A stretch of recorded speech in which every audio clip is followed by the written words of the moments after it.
Hi everyone, this is Mukesh Kumar, assistant professor economics. आज का जो हमारा टॉपिक है वो है ISLM BA second year first unit का ये फर्स्ट टॉपिक है हमारा।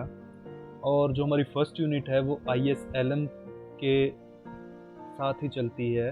ISLM कैसे हम इसको ड्राइव कर सकते हैं, ISLM से कैसे एग्रीगेट डिमांड हम बना सकते हैं, कैसे फिस्कल पॉलिसी, कैसे मॉनेटरी पॉलिसी ISLM मॉडल को शिफ्ट करती है, वो सारी चीज़ें फर्स्ट यूनिट में है। तो फर्स्ट यूनिट में हम ISLM के बारे में बहुत अच्छे तरीके से पढ़ेंगे। तो ये आज हमारा फर्स्ट लेक्चर है ISLM के ऊपर। तो इस मॉडल में आज हम ISLM के बारे में थोड़ा पढ़ेंगे और IS कर्व कैसे ड्राइव हम करेंगे वो देखते हैं हम आज इस लेक्चर में। ठीक है, तो चलिए ज़्यादा समय न लेते हुए अपने टॉपिक को हम स्टार्ट करते हैं।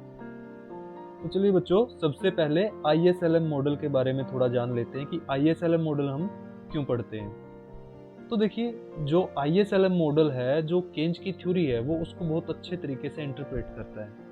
केन्ज की थ्योरी क्या है? मेनली केन्ज ये बताते हैं कि जो गोल है, मेन गोल है, वो क्या होना चाहिए कि नेशनल इनकम कैसे डिटरमाइन होती है।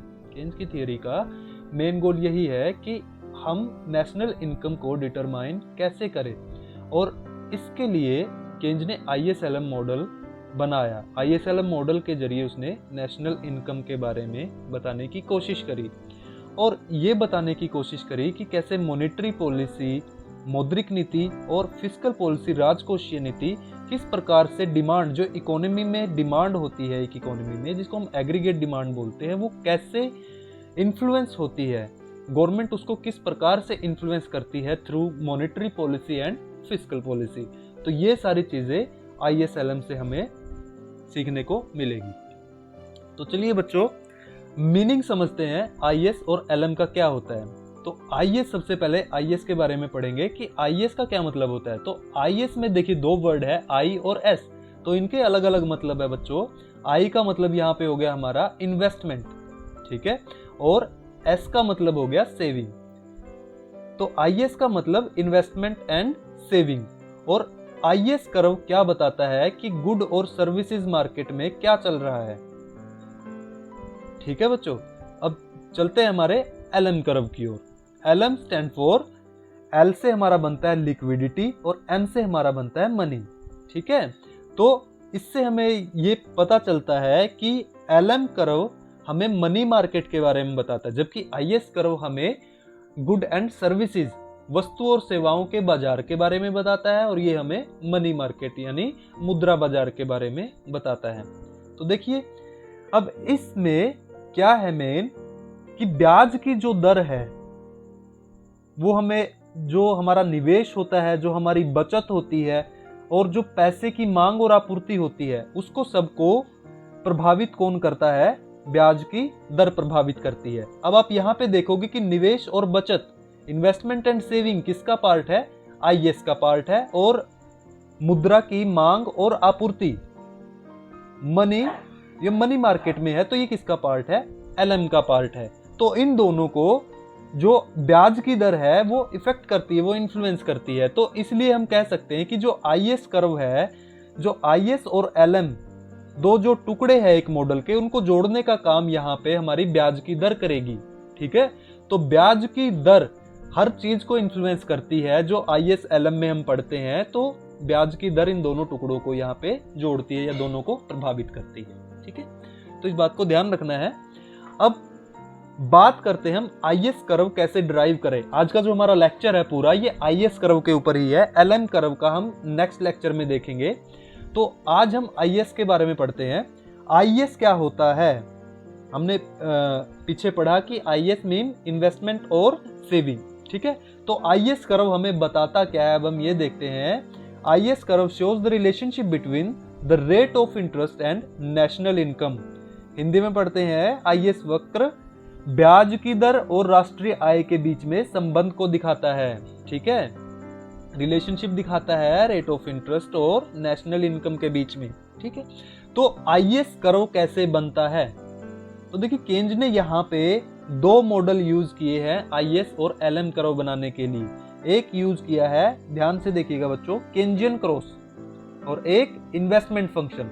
इन दोनों मॉडल को जोड़ के, इन दोनों मॉडल में से अब केंजियन क्रॉस से, अब एक बात देखिएगा कि केंजियन क्रॉस से अब क्या क्या दिखाता है।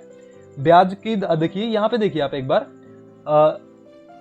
जो आईएस कर्व है वो हमें क्या दिखाता है, ब्याज की दर और राष्ट्रीय आय में संबंध दिखाता है। अब केंजियन क्रॉस जो है वो हमें क्या देता है, यहां से हमें राष्ट्रीय आय मिल जाएगी। जो राष्ट्रीय आय हमें मिलेगी वो हमें केंजियन क्रॉस से मिलेगी, और जो ब्याज की दर मिलेगी वो हमें इन्वेस्टमेंट फंक्शन से मिलेगी। ठीक है, ये बात आपको ध्यान रखनी है, ये दोनों चीजें। ठीक है, तो सबसे पहले अब हम बात करते हैं केंजियन क्रॉस की, कि केंजियन क्रॉस क्या होता है। केंजियन क्रॉस हमें क्या बताता है, केंज ने क्या कहा है कि एक इकोनॉमी में जो इनकम डिटरमाइन होती है, इंडियन इकोनॉमी में जो इकोनॉमी में इनकम डिटरमाइन होती है वो बेसिकली किससे होती है, जो हम एक्सपेंडिचर करते हैं, जो हम व्यय करते हैं। मैंने आपको बताया था कि जो केंजियन इकोनॉमिस्ट है वो डिमांड साइड को लेते हैं, क्लासिकल इकोनॉमिस्ट जो थे वो सप्लाई साइड को लेते थे। लेक्चर में भी हमने बहुत बार इसके बारे में बात की है। तो एक्सपेंडिचर कब होगा, जब हम डिमांड करेंगे तो हमें व्यय करना पड़ेगा, कुछ हमें पैसे देने पड़ेंगे, कुछ खरीदना है तो डिमांड करेंगे। तो वो केंज ने क्या कहा है कि जब हम एक्सपेंडिचर करते हैं तो उसी से हमारा क्या होता है, इनकम डिसाइड होती है। ठीक है, तो अब एक्सपेंडिचर कैसे होता है, केंज ने इसको कैसे बताया है कि एक्सपेंडिचर दो प्रकार का होता है, एक प्लान्ड एक्सपेंडिचर होता है हमारा और एक एक्चुअल एक्सपेंडिचर होता है। प्लान्ड एक्सपेंडिचर की हम प्लान करते हैं, जो हाउस होल्ड होता है, फर्म होती है, गवर्नमेंट होती है, वो प्लान करती है कि मुझे गुड और सर्विसेज पे ये चीज, इतना इतना पैसा एक्सपेंडिचर करना है या खर्च करना है। तो इसको हम कैसे लिख सकते हैं, planned expenditure is equal to C plus I plus G. तो इसका क्या मतलब है, सी मतलब हाउस होल्ड कंजप्शन करता है, ठीक है, आई फर्म इन्वेस्टमेंट करती है, और जी गवर्नमेंट एक्सपेंडिचर करती है। तो ये तीनों यहाँ पे आ गए, हाउस होल्ड, फर्म और गवर्नमेंट। तो तीनों मिलकर जो भी एक्सपेंडिचर प्लान करते हैं उसको हम प्लान्ड एक्सपेंडिचर बोलते हैं। ठीक है, और एक्चुअल एक्सपेंडिचर हमारा क्या होता है, actual expenditure is the amount house hold, firm, government spend on good and services. जो एक्चुअल में कोई फर्म, गवर्नमेंट या हाउस होल्ड स्पेंड करता है गुड एंड सर्विसेज पे, उसको हम एक्चुअल एक्सपेंडिचर बोलते हैं। तो अब इसको हम फिगर की मदद से या चित्र की मदद से समझने की कोशिश करते हैं। तो देखिए, जो एक्चुअल एक्सपेंडिचर की हमारी लाइन होती है वो ऐसे हमारे ओरिजिन से स्टार्ट होके ऊपर जाती है, ये हो गया हमारा एक्चुअल एक्सपेंडिचर। और प्लान्ड एक्सपेंडिचर क्या होता है, वो हमारा वाई एक्सिस से स्टार्ट होके, ये एक्स एक्सिस है, ये वाई एक्सिस है, वाई एक्सिस से स्टार्ट होके ऐसे चलता है हमारा प्लान्ड एक्सपेंडिचर। और इसमें हमारा क्या होता है, planned expenditure is equal to C plus I plus G. मैंने बता दिया, सी कंजप्शन, आई इन्वेस्टमेंट और जी गवर्नमेंट स्पेंडिंग। तो यहां पे देखिए आप, the equilibrium in the Keynesian cross is the point eight which income, यानी एक्चुअल इनकम जो होती है वो इक्वल होती है प्लान्ड एक्सपेंडिचर के। ठीक है, तो यहां पे इस पॉइंट पे देखिए आप, ए पॉइंट पे, इस पॉइंट पे एक्चुअल एक्सपेंडिचर और प्लान्ड एक्सपेंडिचर दोनों एक दूसरे के क्या है, बराबर है। तो जहां पे प्लान्ड एक्सपेंडिचर और एक्चुअल एक्सपेंडिचर एक दूसरे के बराबर होते हैं वहां हमारी इनकम डिसाइड हो जाती है। तो आप देखिए, हमें इनकम यहां से मिल गई। तो आईएस कर्व में जो हमें नेशनल इनकम चाहिए है वो हमें केंजियन क्रॉस से यहां पे मिलती है। ठीक है, तो अब हम बात करते हैं हमारे दूसरे मॉडल की जो केंज ने यूज किया है, वो है इन्वेस्टमेंट फंक्शन का। इन्वेस्टमेंट फंक्शन क्या होता है, investment function refer to the relationship, यानी इन्वेस्टमेंट फंक्शन हमें क्या बताता है, इन्वेस्टमेंट फंक्शन हमें बताता है कि इन्वेस्टमेंट और इंटरेस्ट रेट के बीच में क्या संबंध है, यह हमें बताता है। और इनके बीच में संबंध कैसा है, इंटरेस्ट रेट और इन्वेस्टमेंट के बीच में इनवर्स रिलेशन है, विपरीत संबंध है। कैसे? यहाँ पे आपको ये चित्र दिख रहा होगा जहाँ पे इन्वेस्टमेंट यहाँ पे आपको दिख रही है, इन्वेस्टमेंट कर्व दिख रहा है आपको। तो यहाँ पे हम आर यानी हमारा इंटरेस्ट रेट होता है और यहाँ हमारी इन्वेस्टमेंट है इस लाइन पे। तो आप देखोगे कि जैसे ये मान लो हमारा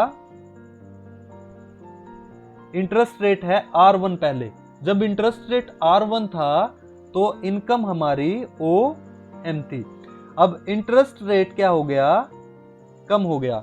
अब इन्वेस्टमेंट और इंटरेस्ट रेट और सेविंग के बीच में मैंने संबंध की जो बात है वो हमने क्लासरूम में जो हमने लेक्चर लिए थे उसमें भी मैंने आपको बहुत बार ये बताया है कि इन्वेस्टमेंट और जो हमारा रेट ऑफ इंटरेस्ट है उनके बीच में कैसा संबंध है। ठीक है, तो यहाँ पे एक बार और हम देख लेते हैं कि जैसे रेट ऑफ इंटरेस्ट हमारा कम होता है, उससे क्या होता है? रेट ऑफ इंटरेस्ट कम होने से जो लोन की कीमत है वो कम हो जाती है और इससे जो इन्वेस्टमेंट है हमारी वो क्या हो जाती है? बढ़ जाती है। ठीक है, M डैश हो गई। तो आप देखिए जब R1 से हमारा रेट ऑफ इंटरेस्ट कम होके R2 हो गया, यानी रेट ऑफ इंटरेस्ट जब हमारा कम होता है तो इन्वेस्टमेंट क्या हो जाती है? बढ़ जाती है। ठीक है, तो इन्वेस्टमेंट फंक्शन से हमें क्या मिल गया? Rate of interest. अब ये दोनों चीजें हम यहां पे यूज करेंगे और IS कर्व कंस्ट्रक्ट करने की हम कोशिश करेंगे। ठीक है, तो IS कर्व के लिए हमें क्या चाहिए? हमें नेशनल इनकम चाहिए जो हमें कहां से मिलती है? केंजियन क्रॉस से। ठीक है, और इंटरेस्ट रेट चाहिए, वो हमें कहां से मिलता है? वो हमें इन्वेस्टमेंट फंक्शन से मिलेगा। ठीक है, तो अब यहां पे पहले हम बनाते हैं ए पार्ट। देखिए अलग अलग चलेंगे, पहले ए पार्ट पे हमें चलना है, फिर बी पार्ट पे चलेंगे और फिर जो सी पार्ट होगा हमारा वो हमारा IS कर्व बन जाएगा। तो पहले ए पार्ट देखते हैं। ए पार्ट हम बनाएंगे हमारा इन्वेस्टमेंट फंक्शन का।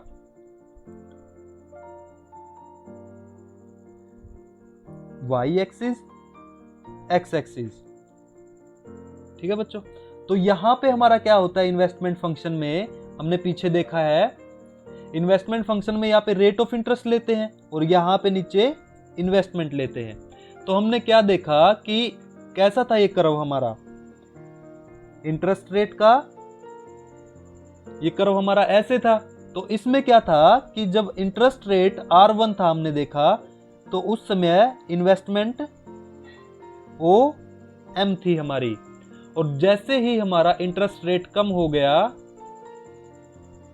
इन्वेस्टमेंट बढ़ गई।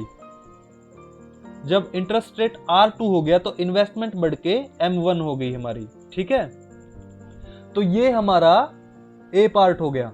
तो अब देखिए जो नेशनल इनकम हमने देखी थी केंजियन क्रॉस में, वहां पे हमने प्लान्ड एक्सपेंडिचर देखा था ना। ध्यान दीजिएगा एक बार पीछे, आप वीडियो रिवाइंड करके देख सकते हैं पीछे।